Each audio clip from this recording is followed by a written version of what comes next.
I can see people are still trickling in, but let's make a start. Uh, Firstly, thank you very much for joining us. My name is Conor Darcy. I'm Interim Chief Executive at the Money and Mental Health Policy Institute, and I'm delighted to be chairing the session today. Just a very quick technical one. If you would appreciate having captions for this event, there should be an option on the bottom row of your screen to say show captions, and that will just give a transcript as the event goes on, in case that's useful. So in terms of today, at Money and Mental Health, we've been working on these issues for about 7 years now, these twinned issues of money and mental health and how they can form a really toxic cycle. And a lot of the work that we've been have done has just been establishing that connection. And I think there's still a lot of awareness raising and helping policymakers in government, in employers, in health services and debt advice services, helping them understand how that cycle between financial difficulty and mental health problems can so often play out and become toxic and reinforcing. And I think there's a lot of shared issues that we see across people with mental health problems. We have a research community of about 5,000 people who are at the heart of all of our work, and we hear a lot of common challenges that people encounter in lots of domains.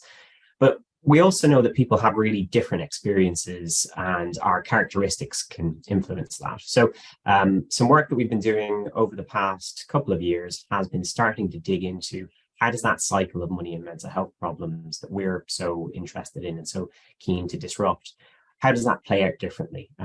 So we've looked at how that works for people of different age groups. We've looked at how it works for people of different genders. We've looked at how where you live in the UK influences your money and your mental health. And the final paper that we've done in that series has been on ethnicity. And that's what we're here to talk about today, which I'm delighted we've got such a group of attendees, already up to 138, which is fantastic, and some really excellent speakers to run through this research. So I'm not going to spend too much more time introducing it because I want to hand over to them. But to quickly run you through the plan for today, we will first have a presentation of the research by Becca Stacey. Becca is a senior research officer here at Money and Mental Health, and she's the co-author, along with Francesca in the team, of this paper on ethnicity, as well as that work I mentioned on age and gender and where you live. We'll then come on to talk to two members of our research community, Lauren and Nilesh, who were involved in the research, and we're really pleased that they're able to join us today to share some of their experiences and opinions. Then we'll come on to our panelists and hear from them. And I should say we'll also have lots of time to hear from the audience. So there should also at the bottom of your screen be a Q&A box where you can stick questions in as the event goes on. And if there are particular speakers that you have in mind for your question, do just add their name, because that makes it easier for us to direct it to them. And then we will make sure that we wrap up by 12:15 before people's tummies start rumbling too loudly before lunch. So I'll quickly run through the panelists before we come on to Becca. So we will have Tracy Bignell, who is a senior policy and practice officer at the Race Equality Foundation. She's an expert on health inequalities for minoritized ethnic groups. Unfortunately, Tracy couldn't join us today live, but has kindly sent us a pre-recorded contribution that will help to kick off our panel discussion. Then we'll hear from Mamao Toure, who's a diversity and inclusion consultant who specializes in supporting employers to make positive steps towards equality, diversity, and inclusion within the working environment. Mamao previously worked for the pensions regulator and the financial ombudsman. We'll then we'll hear from Simi Riot, who is the chief executive of Hammersmith and Fulham Citizens Advice and has worked for the last 22 years in the voluntary sector, delivering frontline services with Citizens Advice. And Simi is also one of our trustees here at Money and Mental Health. And last but not least, we'll have Dr. Shabna Begum, who is Director of Research at the Runnymede Trust and an expert on racial inequalities in education and access to housing. Shabna is also the author of From Select to Spitalfields, A History of the Bengali Squatters Movement in East London in the 1970s, which sounds very, very interesting indeed. So with that, I will hand over to Becca to talk you through the research. Thanks, Connor. So my name is Becca. I am one of the co-authors of this report that I wrote alongside my colleague Francesca Smith. And I'm going to spend the next 10 minutes or so just talking through some of the key findings from this research as well as some of the recommendations that we made on the back of it. So at Money and Mental Health, we know that those of us with mental health problems fare worse across a range of different financial indicators.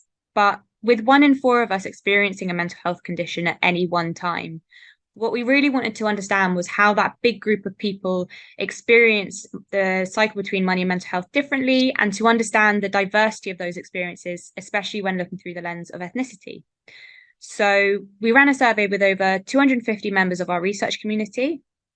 We conducted research interviews with 8 members of our research community from minoritized ethnic groups, and we also analysed external data sets. And from this research, we picked out some key examples where being from a minoritized ethnic group can really present additional and compounding barriers to good mental and financial health. And a setting where these additional and compounding barriers really were exemplified was in the workplace. So we know that those of us with mental health conditions experience lower employment rates, challenges to progressing in work, and also lower wages. And we also know that people from certain minoritized ethnic groups, and in particular, those from Pakistani, Bangladeshi, or Black ethnic groups, are less likely to be in employment and receive the lowest average hourly pay. So when you combine these two factors together, what it means is that people with mental health problems who are also from minoritized ethnic groups can really face additional and compounding systemic barriers to a good income. And when speaking to members of our research community, the sort of systematic discrimination that they experienced in the workplace because of both their mental health and their ethnicity resulted in some instances in people being less likely to be offered roles, people being less likely to be promoted when in work, and also people in some instances not being as likely to earn as much as their peers. And obviously this has a big impact on financial outcomes, but as this quote from our research community member also really makes clear, it does have a big toll on our mental health as well, specifically when it comes to feeling less secure in roles, which obviously takes a big toll on mental well-being. And in light of these systematic barriers to a good income, it's unsurprising but really concerning the extent to which people with mental health problems from minoritized ethnic groups are then less likely to be financially resilient. So if we take savings, for example, we know that among those with mental health conditions, 53% of white British people have good levels of savings, compared to 43% of people from minoritized ethnic groups. And I think the relevance of the systemic barriers to a good income really driving these lower levels of savings for people with mental health problems from minoritized ethnic groups was really made clear when we spoke to members of our research community, who many of whom, especially those from minoritized ethnic groups, spoke about the fact that stringent saving and stringent spending was really encouraged within their community, and they were really encouraged from a young age to protect and build a sort of good financial buffer. So again, it was very much about those wider barriers to a good income and that people experience in the workplace. And also another factor that we looked at was debt. So we know that those of us with mental health conditions are more likely to be in debt. But what our research made clear was that experiences and levels of debt really do vary among this group, depending on ethnicity. So whereas 9% of white people with mental health problems are in households that are behind on bills, this increases to 33% of people who identify as Black British, Caribbean, or African with such conditions. And given these really significant barriers to good mental and financial health that people from minoritized ethnic groups can face, one of the most concerning findings for us was the fact that these groups can also experience barriers when trying to access services that help with these two things. And especially concerningly, for those who do manage to access those services, can experience worse outcomes upon doing so. So that could be services including, for example, mental health support services, debt advice services, essential services such as banks and energy companies. And there are a number of different factors at play here as to why there are barriers to access. So, for example, we know that services themselves just aren't always accessible to different groups of people. So they can sometimes fail to take into account cultural norms. They can fail to reflect at a staff level the community that they are there to support. And they can also be especially difficult if, say, for example, English isn't your first language to navigate. And when certain groups do manage to access these services, they can also experience discrimination and a poorer quality of support. So again, if we take mental health services, for example, we know that those in the white British ethnic group experience the highest rates of improvement following talking therapy treatment for anxiety and depression. And we also know that those from the Bangladeshi, Pakistani, and Asian other ethnic groups show the highest rates of further deterioration. And when speaking to members of our research community from minoritized ethnic groups, people often spoke about how mental health practitioners really failed to understand or address the impact that ethnicity had on the development of their mental health condition. And for some people, they also spoke about feeling ignored, invalidated, or even discriminated against on the basis of their ethnicity. And obviously, there's a huge issue there in that people aren't getting good quality support with their mental health. But the longer that someone is without access to good mental health support, the greater the toll that is therefore also going to take on their finances. And when we're struggling with our finances, essential services such as banks have a really big role to play in trying to support people through this. So, for example, they can offer more realistic repayment plans. They can refer on to sources of financial support such as debt advice.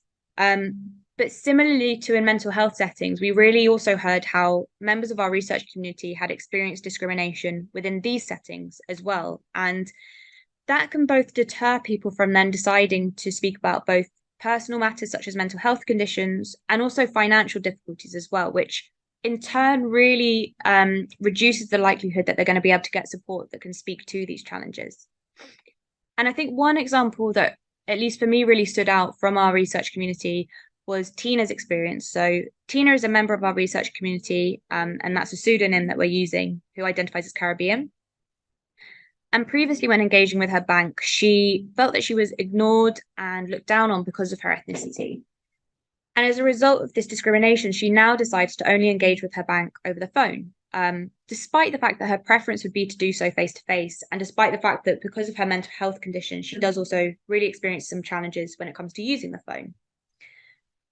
She's also, in light of this discrimination, become a lot more selective about when she decides to disclose her mental health condition, because she's already fearful of the discrimination she's faced as a result of her ethnicity. So then she doesn't want to compound that and add to that by then also sharing experiences of her mental health condition as well, which again, in turn, just really further prevents her from getting the right support.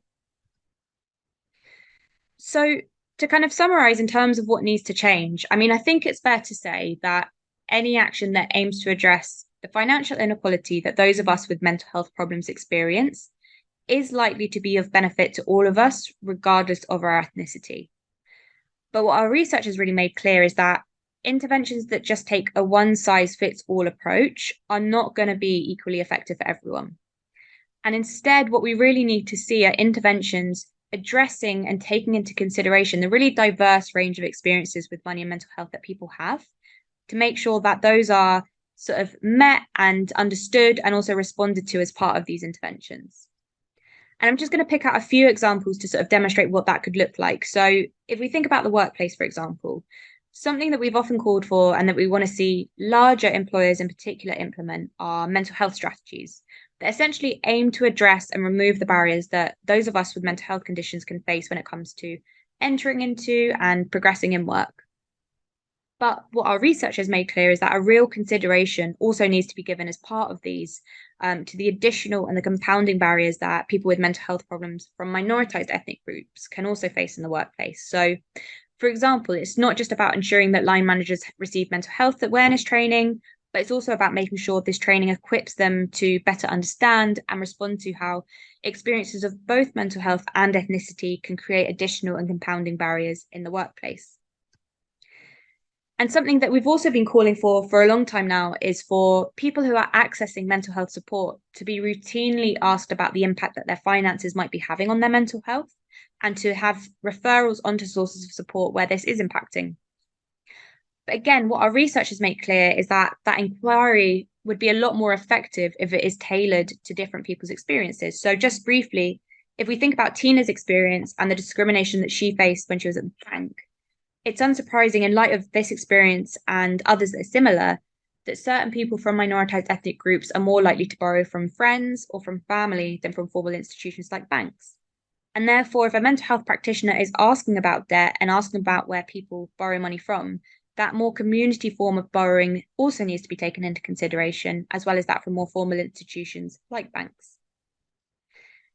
And finally, debt advice and essential services firms also have a big role to play in making sure their services are accessible and provide an equally good quality of support to everyone with mental health problems. A key part of the picture is around sort of better monitoring outcomes data for clients with mental health problems who are also from minoritized ethnic groups. But again, it's also really about making sure that staff have the knowledge and the flexibility to tailor inquiries and advice to people's individual experiences. So just briefly, in a debt advice setting, for example, it's about advisors having the training and the resources to better understand the additional costs that people with mental health problems from minoritized ethnic groups might face, be that community lending, be that spending for religious reasons, or mutual aid within their community. And again, it's about being able to respond to these in debt resolution plans in a way that is sort of culturally sensitive and responsive to those additional costs. So to summarize, ethnicity can have a really significant impact on our experiences of money and mental health. And those that have a role to play in addressing the links between the two really need to make sure that actions are responsive to this, essentially so that everyone has an equal access to good mental and financial health. So yeah, thank you for listening, and I will pass back to Connor and the rest of the panel. Thanks very much, Becca. Great. And I can see someone also asked in the chat about how to join the research community, which informed so much of the research that Becca has just spoken through. So I think the team has posted a link in the chat, but please do consider signing up.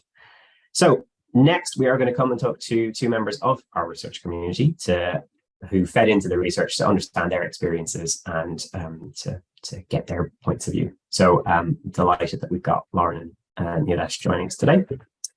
So you both talked to Becca and Francesca when we were doing the research. You talked about the different ways that you feel your ethnicity has interacted with your mental health, from experiencing racism to facing stigma within your community when it comes to mental health.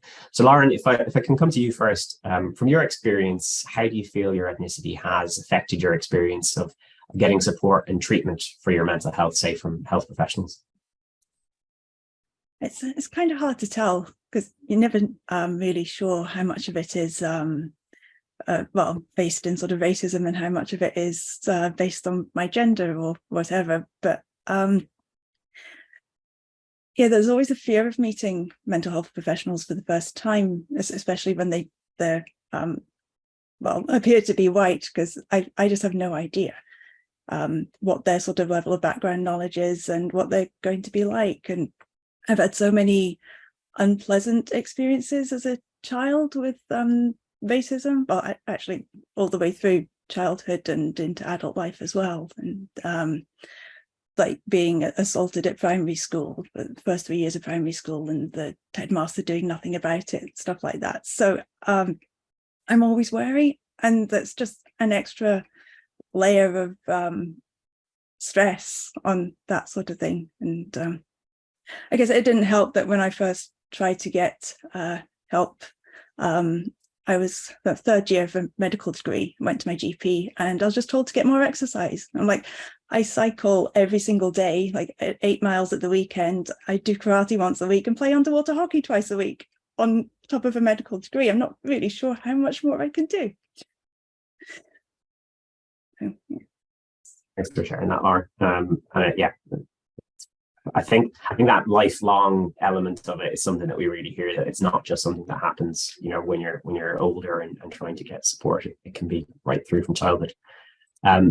Nilesh, then coming on to you, I think you also told us about some of the experiences that you'd had of feeling treated, that you've been treated differently by healthcare professionals because of your ethnicity. Could you tell us about how that's impacted you and whether those experiences have affected how you'd feel about speaking to a health professional about your mental health? Yeah, I think for me, as Lauren sort of already alluded to, there's already that sort of stigma attached to it. And, it's difficult enough for anyone, regardless of your ethnicity or background, to speak to a healthcare professional or anyone about your own mental health. So the accessibility of it and the ease of being able to access that support is really, really important. And And the go-to thing, when I was experiencing difficulties, was speak to your GP. Now I live in London. I'm lucky enough to have a GP. A lot of people don't, struggle to access GPs as it is. But even then, I questioned, whether that was the right person and right support for me, given that I don't really have a relationship with my GP. If I make an appointment for anything else, I'm just as likely to see one of their colleagues. You're not likely to see the same person. So for me, that stress and that kind of worry about having to disclose something really, really personal and obviously really difficult to someone to all intents and purposes is a complete stranger, was really difficult. And when it, particularly again, where I live, GPs are quite often likely to be from the same or a similar community as yourself.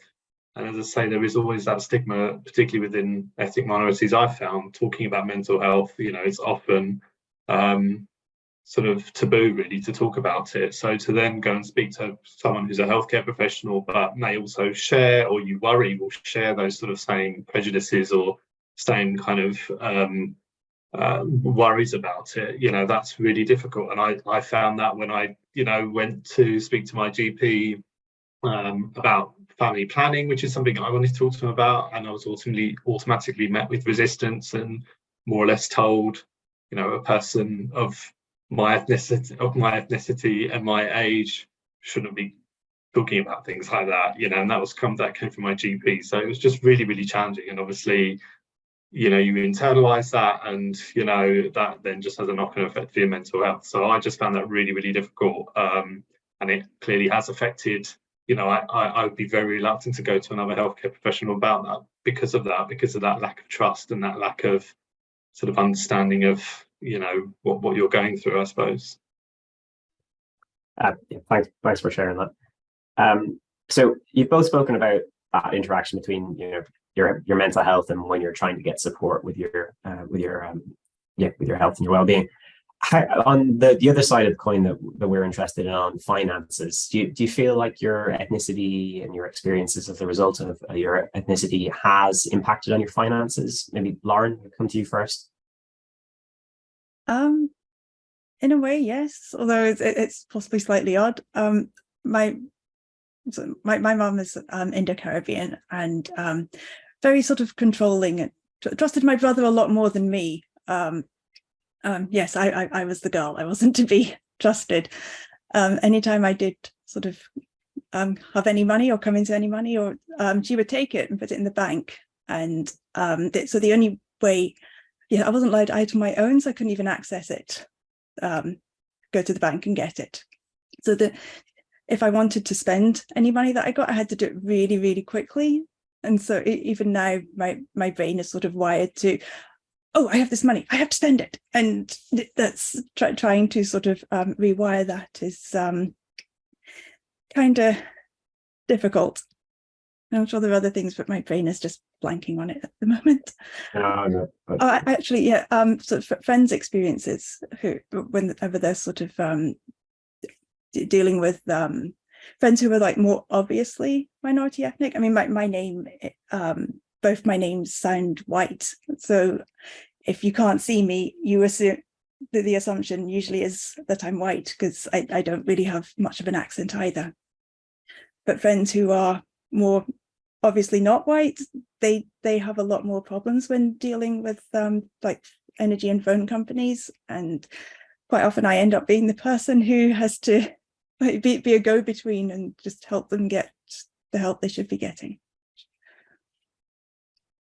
And yeah, on your first point around the different treatment to you as a daughter versus your brother, I think that touches on something that's come up in a few of the questions I can see coming in already around intersectionality, that these issues aren't even within specific minoritized ethnic groups, the experiences aren't all the same for anyone. So thanks for sharing that. How about you, finances? Yeah, I think for me it's more sort of a cultural thing around approach to employment, I suppose, and how I've been treated and how I've approached sort of work situations as a result of my ethnicity, really. So I have very strong recollections growing up as a child of, the struggles that my parents had in terms of employment, being overlooked for promotion.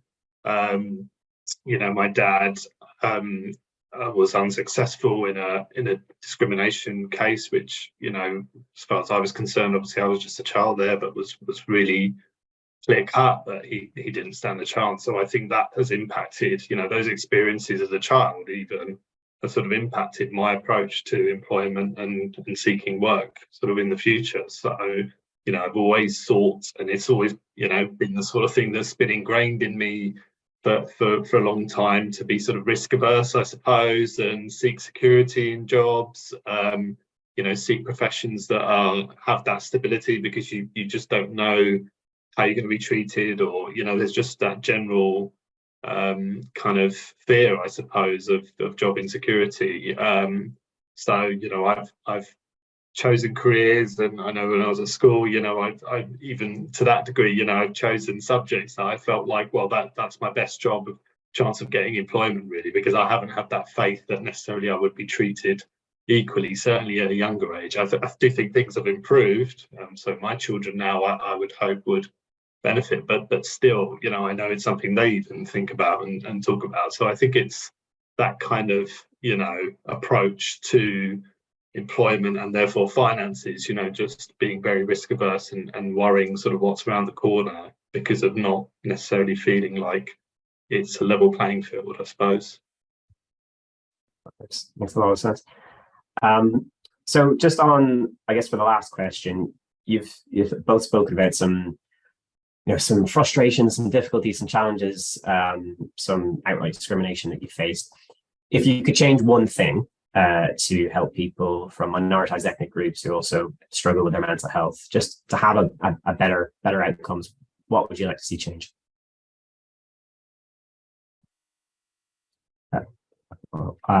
Lauren, I'll come to you first. It's a tough question, I know. One thing. I've got 3 things listed. 3 is fine. I guess, okay, so I live in Edinburgh, which is still overwhelmingly white. I've never actually seen a mental health professional who wasn't white, at least not that I can remember. But I guess I'd like more sort of training, so that I'm not having to do as much emotional labor. And even something like inclusivity statements on websites, so that we know that staff have had that sort of training, and more diverse workplaces. Yes.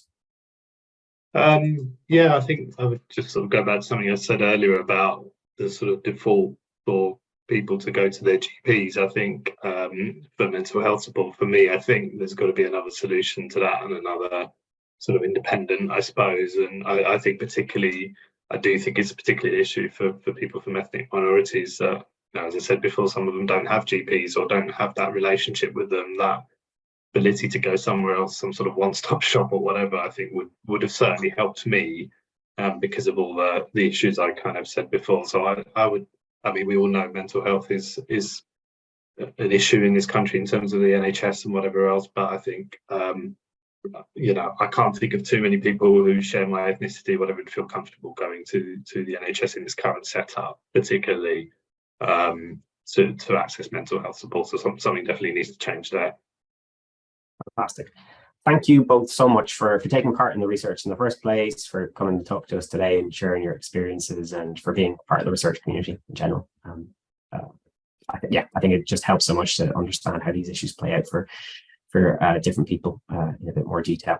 Right, so next we are going to hear from Tracy Bignell from the Race Equality Foundation. So I will hand over to Liam, who I think is going to make the video appear.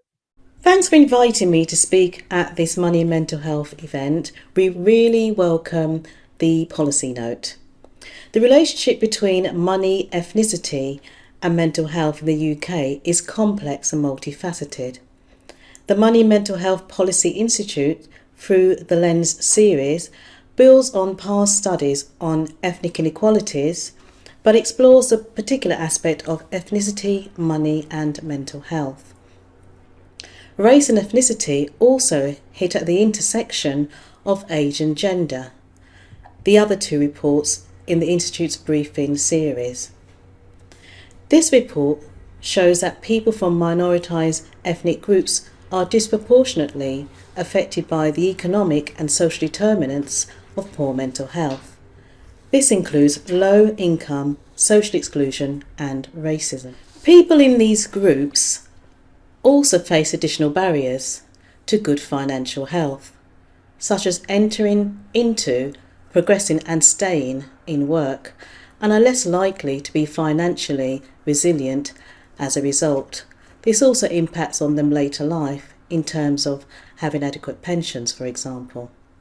Also, people from minoritised ethnic groups can face barriers when accessing support with their mental health and financial health, and the worst outcomes they can experience when receiving this support. The Money and Mental Health Policy Institute builds on some other reports that attempt to link ethnicity, money and mental health, such as the Annual Health Survey for England, which looks at insights into the links between ethnicity, income and mental health across the UK. This report from the Money and Mental Health Policy Institute highlights that there are many ways to promote good mental and financial health amongst people from Black, Asian and minority ethnic groups, but it requires a comprehensive approach that addresses systematic factors. Firstly, address structural inequalities. So recognise and address the inequalities that contribute towards poor mental and financial health. And this includes addressing racial discrimination, socioeconomic disadvantages, and unequal access to opportunities, resources and services. Secondly, cultural competence services. Ensure that mental health and financial services are culturally sensitive, accessible and responsive to the needs of diverse communities. Thirdly, education and awareness. Promote awareness and understanding of mental health and financial well-being amongst Black, Asian and minority ethnic communities. So provide culturally appropriate education on mental health conditions, financial literacy, resources, and ensure that the resources are available to support individuals and their family. Fourthly, community support and networks. So this is about fostering community support systems and networks so that they provide a sense of belonging, of social support and empowerment to these communities. And this can include initiatives such as peer support groups, community centres, mentoring programs and culturally specific services. Fifthly, collaboration and partnership working. Encourage collaboration between community organisation, government departments, healthcare providers, financial institutions and other stakeholders to develop a coordinated approach and practices and initiatives that address the intersectional needs of good mental and financial health. There's also a need for policy changes. So that's advocated for policy changes that promote equity, social justice and equal opportunities. And this may include policies related to employment, education, housing, healthcare and financial services that address systematic barriers and promote inclusion. And finally, more research and data collection. So support research efforts to better understand the specific challenges and needs of these communities concerning their mental and financial health, and in particular collect data to identify the inequalities and inform evidence-based interventions. And I would say particularly the data collection in terms of ethnicity, which we found in some work we did last year looking at ethnicity recording amongst healthcare services, that it was poor quality data. So something around encouraging better recording of ethnicity in order to look at what interventions would more appropriately address the needs of Black, Asian and minority ethnic communities.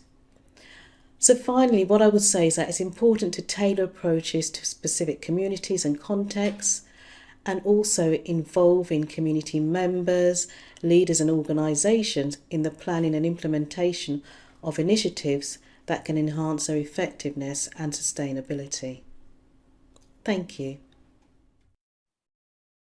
very much to Tracy for sharing that. And I think that point around data that she was making there at the end is definitely one that we've highlighted a lot in the paper, because it does just limit what we can know, and limit the momentum behind some of these changes.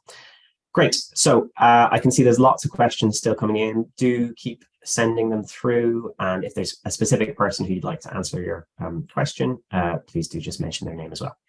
Great. I'm next going to come on to Mamawa. You do lots of work as a consultant in workplaces, and I'm sure some of the things that we've heard from Becca from the research, or from Lauren and Nilesh, might have rung a bell with you as well. So for people with mental health problems from minoritized ethnic groups, there are these systemic barriers to entry and progress at work. What do you think employers should be doing to remove those barriers? Yeah, well, I think the first thing to really think about is, what are the systemic barriers, and then using that as a guide for actions. So when we're talking about systemic discrimination, we're talking about discrimination that's embedded in normal practice within society or within an organization. And it's seen or detected in processes, in practices, and all of these things simply just amount to discrimination through prejudice, stereotyping, ignorance, or even thoughtlessness. And that's the key one to bring out here, because thoughtlessness can disadvantage certain groups. And in this case, we're talking about minoritized ethnic groups with mental health problems. But the first thing that really employers should be thinking about to remove these barriers is, how do we disrupt these normal practices? And one key thing that we've already discussed already is policies and processes. So in larger organizations, they're generally seen as standard, but not in smaller organizations. And globally, there are around 400 million SMEs, and they're the greatest source of job creation. SMEs make up about 60 to 7% of the employment market, and quite often they simply don't have the resource, the capacity, or just don't see it as a priority to invest time in adopting these ED&I policies and practices, because their main drivers are making profits and staying afloat. This just ultimately means that most of the working population are exposed to these negative behaviours, and they're exposed to these barriers with nothing in place making it tangible. And we all have different tolerances. We all have different starting points. And many of us might be aware that when determining what's acceptable, whether within or outside of the workplace, people determine that based on their own experiences. So to that regard, policies and processes are so helpful in those spaces to outline and make it clear what's expected and what isn't acceptable. But that's just one facet. The next thing that employers really should be thinking about, and can often seem the harder part, is how do you disrupt these behaviours, and how do you disrupt these thought patterns? So there's a lot of talk and a lot of conversation, and actually a lot of training that happens in certain organisations. You would have seen and heard subconscious bias training, so on and so forth, outlining legal obligations and just telling people what is and isn't the right thing to do. But making people aware that they have biases, or saying people should be aware of them, doesn't necessarily change behaviour. You have to connect to individuals. So that's both the attendees and those that you're seeking to represent. And that's what seems to be missing in most forms of training, is that we think about it as training. It's thought about as, I attend this, I've done this, and that part's complete. And that action will be as a result of having been in that room. But that human element, that really making people get it, giving people skin in the game, and investing time in training that resonates, is what's essential to creating these culture changes. And I think just finally, a really important thing to think about is actually employers need to invest the time in understanding the specific barriers that certain groups face. So going beyond SERFL level, equality, diversity and inclusion, and instead of simply asking underrepresented groups to apply for positions and stating that you're pro diversity and inclusion and you're underrepresented in certain areas, address the problems as to why groups aren't applying. So we know that barriers to progress at work mean that certain people haven't had the opportunity to progress. They haven't been necessarily given opportunities. They haven't necessarily been given the opportunities to fill that skills bag. And they'll be put off from applying for these job adverts that specifically state, we want extensive demonstrable experience of X, Y, and Z. So it's really important for employers to go beyond thinking about surface level ED&I and saying, we just want you to apply, but highlighting the skills criteria, the person criteria, and then specifically saying it's not a prerequisite for an application to meet every single criterion. If you've got the expertise, you believe you can deliver on the ambitions and our commitments, we encourage you to apply. So taking that step forward, going that step further in their thought process, and actually making specific actions and intentions from their learned knowledge. Thanks so much for that. And I will use that opportunity to plug that we do have 2 jobs open at the moment at Money and Mental Health, and everything you just said definitely applies, that we're not looking for specific kinds of experience, that they're really broad. We're looking for the right kind of people, basically, the people with the right attitude fundamentally. Great. Okay. So over to Simi. So as we said, Simi, you run Citizens Advice in Hammersmith and Fulham. What factors do you consider when tailoring advice and services to people from different backgrounds who might also be dealing with challenges like mental health problems? And I guess overall, how do you make sure that the advice you're giving works for diverse communities? Hi, thank you for having me here today. And it's really interesting to hear about all of those really insightful experiences. Just before I answer that question, just want to set some context about how we operate, because it will help you understand what we do and why we do it. So in Hammersmith and Fulham, which is where I work, we see pre-pandemic, we were seeing about 12,000 people a year with about 25 to 30,000 issues. And currently, so post-pandemic, cost of living crisis, energy crisis, we are currently seeing just in Hammersmith and Fulham 16,000 people with about 48,000 issues. And nationally, we are seeing about, just to put things in context, more than 2 clients per minute. And that's about 2.5 million people a year. So that just gives you very quickly an idea of the kind of complexity of issues. So people are coming in with more than one issue, and so people are grappling with a lot. So the kind of, whilst I was listening to people, I was writing down the kind of key words that were jumping out at me. And what I heard repeatedly was access, the word access. I heard training, I heard collaboration and partnerships. And so for us, the factors, to answer your question, that we take into account when tailoring our advice services, the key one for us is accessibility, and it's accessibility in the broadest sense of the word. So in the range of channels that we offer, so people can access the help they need.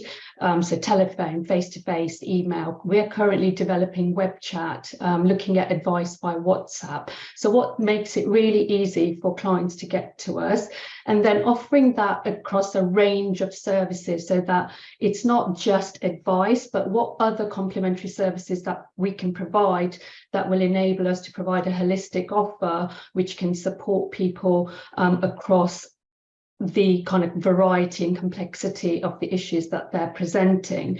Location is really important. So we try to develop a number of touch points, what we call touch points across the borough. So people don't have to find us and come to us. We try to be where people are already going, so that they can get us and the support they need when they help us. So for example, we're based in food banks, we're based in libraries. Actually, we operate out of a library. We're embedded in community organisations serving disadvantaged communities from different backgrounds.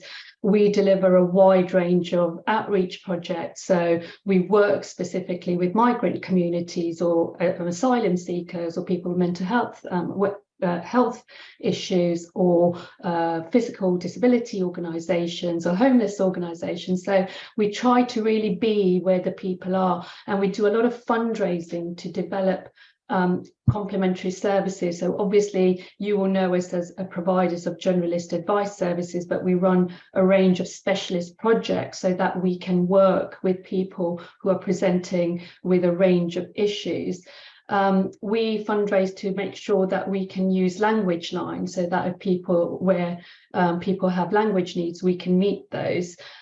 We work in partnership with lots of organisations where we build trust, so that they can advocate, to say, use citizens' advice if that is not already something that they're familiar with. We recruit, somebody talked about, I think it was Mamawa, talked about diverse workplaces. So we try to recruit volunteers from communities, so that we are really representative of the communities that we're serving. We deliver financial capability sessions in the community, so that we are increasing awareness and skills and knowledge and capacity building within the community, so that our clients feel more empowered to help themselves. And of course, so that's kind of all the external facing factors that we do. And very quickly, I'd like to say that, our internal focus is on training. So making sure that we've got experienced and skilled advisors and volunteers and paid staff who are working with our clients. And we deliver all sorts of training, from mental health awareness training. We have mental health first aid training for all our managers, so we can recognise when that is presenting as an issue, and we can equip our workers to feel really comfortable in having those conversations with our clients. So there's a whole lot of stuff that we do in kind of thinking about how we tailor our services to meet those needs. Thanks, Simi. Yeah, and I think the range of things that you're doing shows that it's not just also what Mama was saying, it's not just you tick a box and it's done. It's like ongoing, and it's what you say externally is where you are. It's how you train staff up. So really, really useful to hear all that. Shabna, we've heard a bit about employers. We've heard a bit about advice services and how some changes there can open up opportunities for people with mental health problems from minoritized ethnic groups. There's obviously a lot of other policy levers out there that we haven't touched on. Are there any that you think are particularly, that presents opportunities, or where we really need to see some change happen? Yeah, thanks, Connor. And first of all, probably worthwhile saying thank you to Becca and to her colleague Francesca for producing this really important piece of research, and also to Lauren and Nilesh for being on this call and sharing their experiences. That's not an easy thing to do to such a big audience. So thank you to you all for kind of facilitating and giving us the opportunity to have this conversation. I think from the Runnymede Trust perspective, I think kind of flipping the kind of picture a little bit in terms of what Simi was describing, I guess we're looking at it from that big systemic kind of lens. And one of the first things that we would argue is that the material inequality, the deprivation that Tracy referred to right at the very beginning of this panel part of the session was looking at that material deprivation and the wider social determinants of health, our exposure to bad work, our exposure to bad housing, how all of those factors are very much part of our kind of overall health and well-being experience, but obviously have a huge impact on our mental health. And at the Runnymede Trust, we've recently done lots of research around labour market inequalities. We've also been looking at the cost of living crisis and how that has impacted on Black and minority ethnic communities, who are 2.5 times more likely to be experiencing deep poverty. So we're talking about the kind of material deprivation that means that people are ending up at the food banks that Simi described. So we think that the government needs to recognise and stop talking about this kind of idea that we live in this post-racial society, that actually these are systemic issues, and that we need a government who's prepared to talk about them and to act on them. I think the other thing that often when we talk about the wider determinants of health and say that Black and minority ethnic communities are overexposed to them, what we don't then do is make the connection and just kind of be quite explicit about, well, why are Black and minority ethnic communities more likely to be in bad work? And that's because of racism, right? So we need to kind of be much more kind of explicit and direct about that, I think, in how we talk about it. And it's not until we do that we're going to kind of see some of that big policy changes that we need. I think the second point, again, your report did this really, really well, is kind of acknowledging some of the inequalities in the services that people have available to them.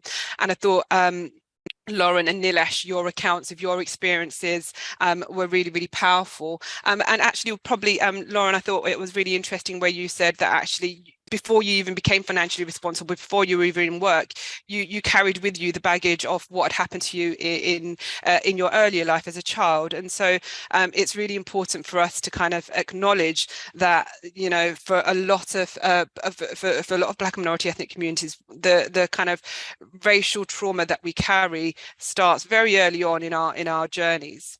And so when we're talking about healthcare overall, we've had for decades now evidence which has shown that there are deep health inequalities. So, for example, the stats on maternal health outcomes are terrible, right? They've been terrible for a really, really long time. We know that is down to things like this idea that you know, pain perception and what, you know, Black women can tolerate in terms of pain, and not believing the accounts that those women are giving. If that's kind of what we're seeing in that kind of maternal health space, we need to think about what's happening when we're trying to report, as Nilesh and Lauren talked about, when you're trying to report your own mental health, which isn't kind of as directly obvious, right?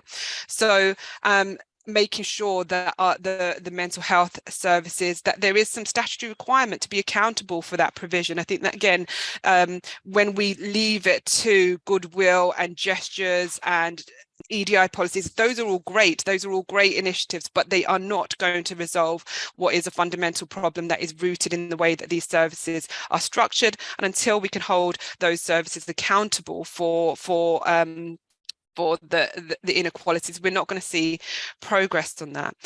And I think the third point that I wanted to make was a point that came up. Becca, you said it, but I think it's really come up in what everyone has said as well, which is that a universalized approach doesn't work. You know, we can't take this one size fits all approach and think that it's going to kind of deliver better outcomes for people who have been and are systematically disadvantaged by all of the kind of interlocking systems.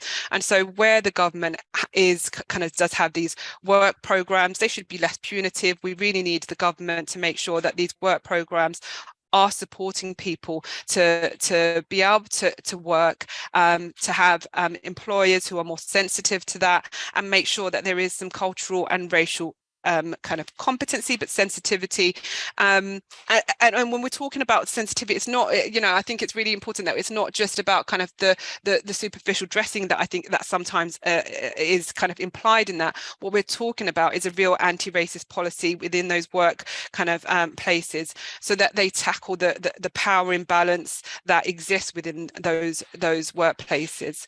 And so I think the government can do a huge amount, and it's pieces like the research that you've produced here that will hopefully help us to push for some of those changes. Thanks so much, Emma. Hopefully that has also sparked lots of other people's ideas for questions. I can see we've had lots coming already.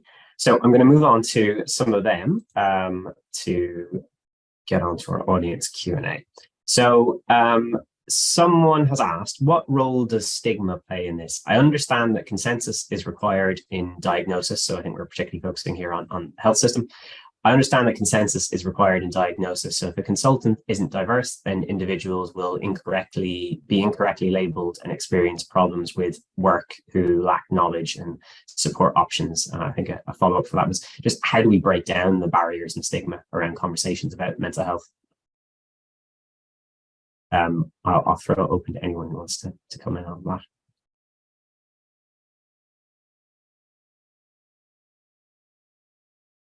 Milo, you've appeared on my screen first, so can I put you on the spot? For those sort of conversations, I know you were kind of talking about it in workplaces. Are there, I suppose, when you go and do this work in the first place, is there something that helps to move it along? Why have they got interested in the first place? Are there good signs and are there good things that help to make progress there?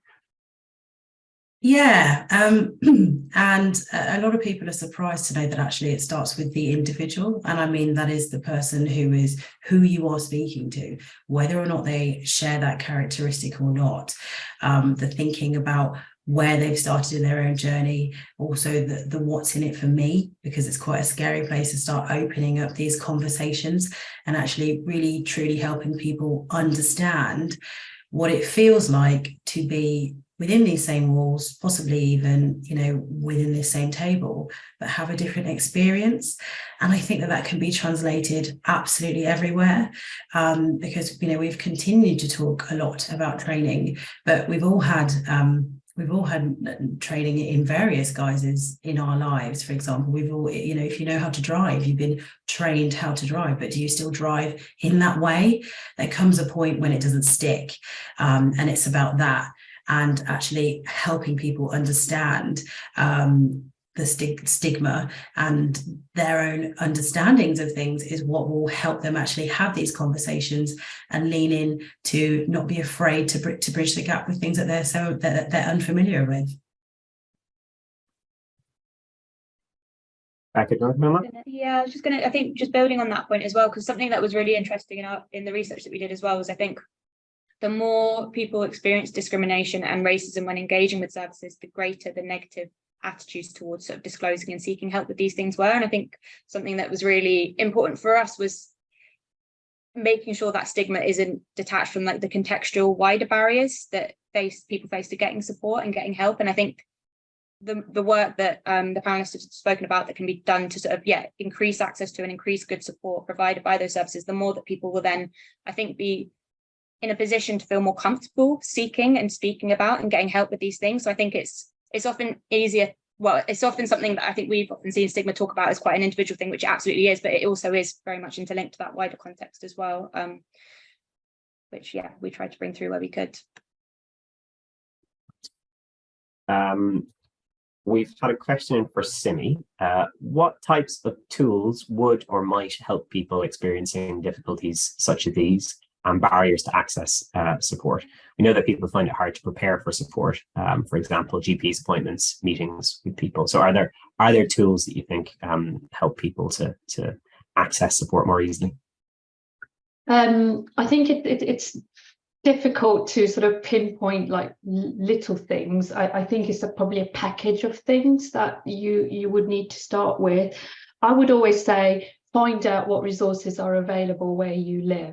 And then use them because they've been provided for you to use. And I think a lot of people just don't go there for the reasons that we're saying. So what stops you from accessing these resources? Maybe you need someone to advocate on your behalf. So maybe it's taking a friend along, maybe it's approaching an organisation like us to advocate on your behalf.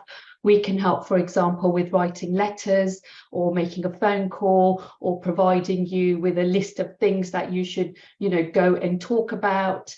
I think that you could access our website, for example. We have lots of guidance and lots of tools on there, almost on anything you can ever think about, asking about.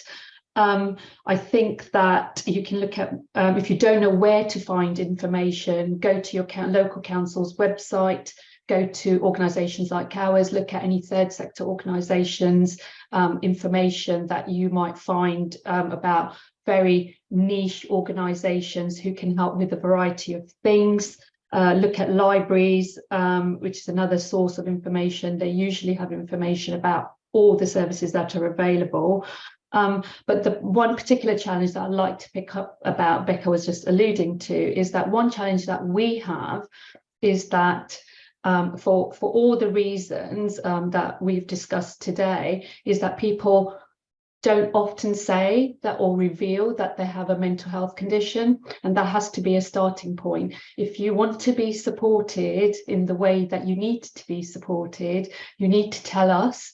And you need to tell whoever's trying to help you what it is you need and how you can best be supported. And that seems like a really obvious thing to say, but we really find that with our clients that obviously we're not going to ask a really intrusive question, but it would help us to help people better if your condition was revealed. And more than that, how can we better support you? And I think if that one very difficult, I understand, first step can be taken, then I think the doors could open to getting the support that you need in the way that you need it. I don't know if that's helpful, but that's what I would suggest. No, that definitely is helpful. And when we talk about money and mental health problems, we often talk about a negative cycle of how it just makes everything worse. I think that can be the positive cycle, where when organizations show in the first place that they do get these issues, and it makes people more likely to come forward for help. And then when they do share that they do have additional needs, that means that the support you're going to get is going to be more effective. But I think it requires a lot of work on both sides.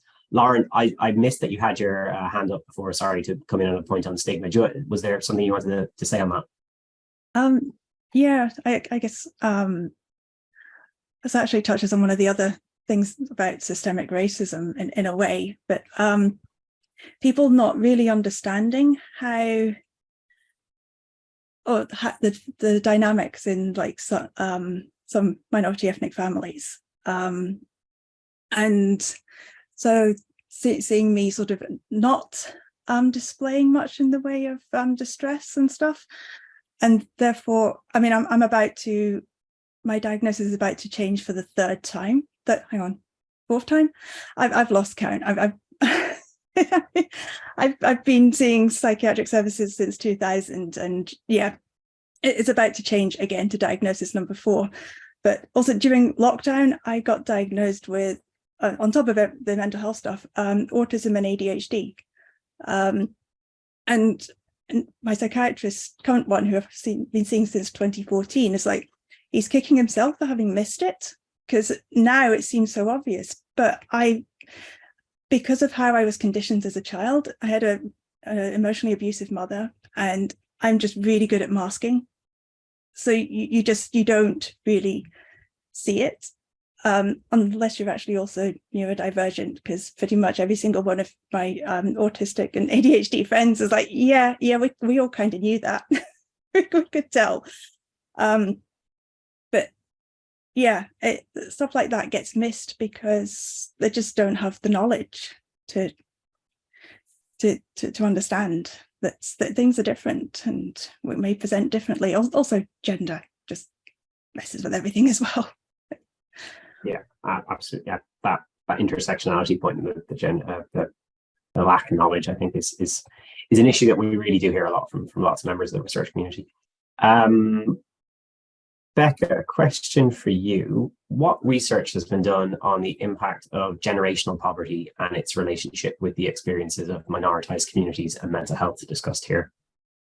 Yeah, so as Shabna mentioned, we do know, and external research has been done extensively on the sort of fact that people from minorities, ethnic groups are impacted by socioeconomic determinants of poor mental health to a greater extent, and that really does exist across generations, and it has both financial and mental health impact. So financially, we did hear from our research community about the fact that just a lack of sort of savings or sort of financial assets, etc., to share intergenerationally really came through. And obviously the mental health impact when we're struggling with our finances, and especially when that has been a long-term struggle and is experienced from childhood, when you see it through parents, obviously takes a significant toll on mental health as well.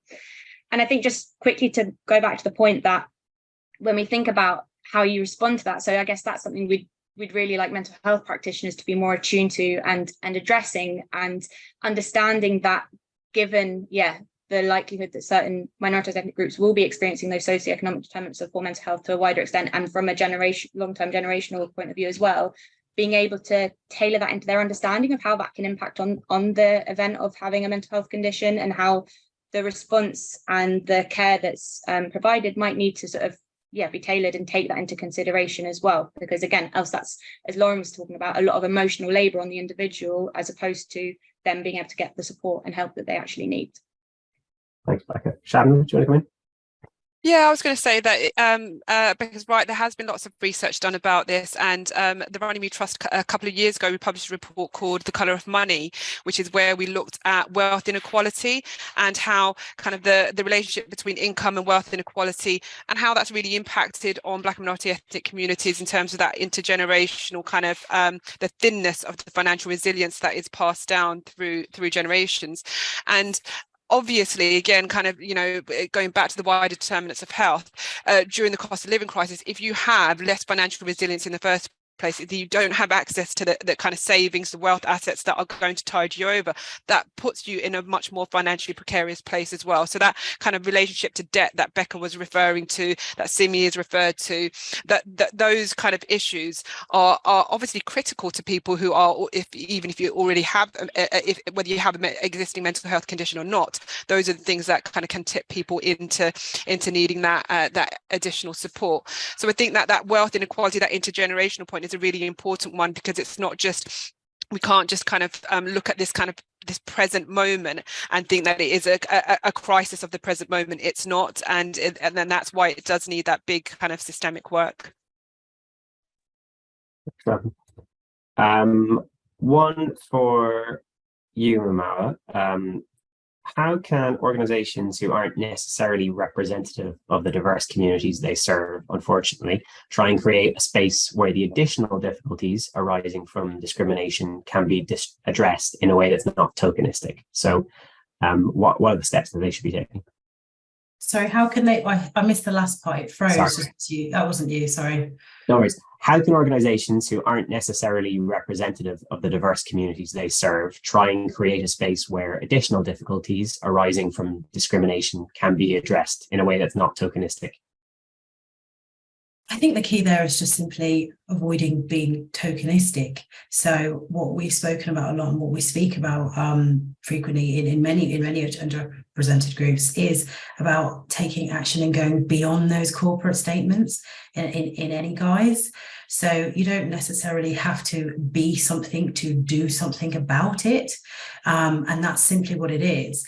You know, there will only be a certain number, there is only a certain number of individuals representative in every sector in the United Kingdom, and you can't necessarily say that they will all be mirrored in a workplace at the same time. But that's not to say that you can't take action towards that. That's not to say that you can't be looking at your policies, your practices, your processes, and actually working to change those behaviours and measuring that. So over time, you should be seeing results, and over time, you should be seeing the changes in those balance. And it's just really moving away from being tokenistic and being complacent and continually saying, we're not quite where we need to be yet, but we're trying. That's tokenistic, and any organisation can do something to really try and move away from that. Was your hand up for that one as well, or was that a legacy hand? No, that's absolutely fine. Nilesh. Yeah, I'm just going to add to that and just say it's really important for employers and health services to just not be afraid to have the conversation, really, and have those difficult conversations. And, you know, especially where there are, you know, a lack of representation, whether it be for ethnic minorities or any other sort of diversity strand, I suppose. We've just got to provide that platform to speak openly and address our own prejudices and our own, you know, privileges and everything else. I think those sort of generic kind of statements, we will do better and everything, are fine, but until we actually have those conversations, which is, you know, kind of what we're doing now, I suppose, those things don't really get tackled and really addressed. So that's just really important from my point of view.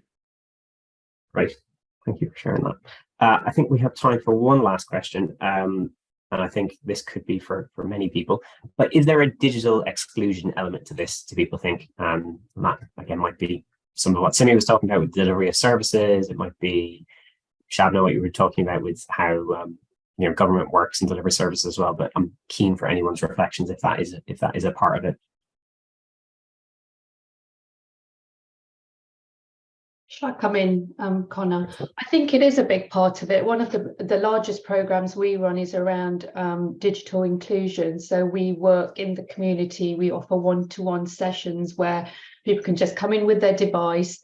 We can get them online, and that actually opens the doors for them to do things like online banking or connect with other people, reduce social isolation, learning how to use WhatsApp, increase that connectivity in the world. And I think that we take a lot of that for granted, and actually there are people who are digitally excluded, and that's just exacerbating the mental health issues that they might have. So for us, it's a big piece of kind of building what I was talking about earlier, building that capability and empowering clients directly on and how they can reduce that sort of isolation. So for us, it's a big piece of work around, for example, we can also do work around budgeting, around financial inclusion through using digital means, and you can reach more audiences in that way. So for us, it is absolutely critical that we recognize that whilst most people may not have a computer or a laptop or an iPad, most people do have a smartphone and they do know how to use WhatsApp, and that's why we're looking at how we can deliver debt advice using WhatsApp, because that also enables people to take a picture of their documents and just send it to us. So we're trying to be really creative about how we can increase that accessibility and still empower people at the same time. Thanks, Demi. Yeah, I think for me that theme of just doing things creatively, thinking about how to deliver services, but also having ambition for, you know, what is actually causing some of these inequalities, and how can we get rid of the discrimination that underlies a lot of it, I think is something that we've heard from lots of the speakers. We've run out of time, unfortunately. That's absolutely flown by. Thank you so much, firstly, to all of our speakers. I think particularly to Laura and Nilesh for sharing their experiences, and also to Tracy. Thank you to everyone in the audience. We had one of our highest attendance at an event in a while, so really appreciate that. Loads of questions. I'm really sorry we didn't get to all of them, but hopefully some of the reflections that were there, or in the paper that Becca and Francesca have written, in some of the research, for instance, that Shabna mentioned, I think there is lots out there. I think, again, the interest in this event shows that there is a real appetite for more work on this, and there is still so much to be known. We didn't get to come onto the data point in great detail, but I think there's lots of space for more research. So I'm hoping that we're going to do some more, and we'll keep an eye on it. So thank you again for joining us. Have a lovely rest of your day.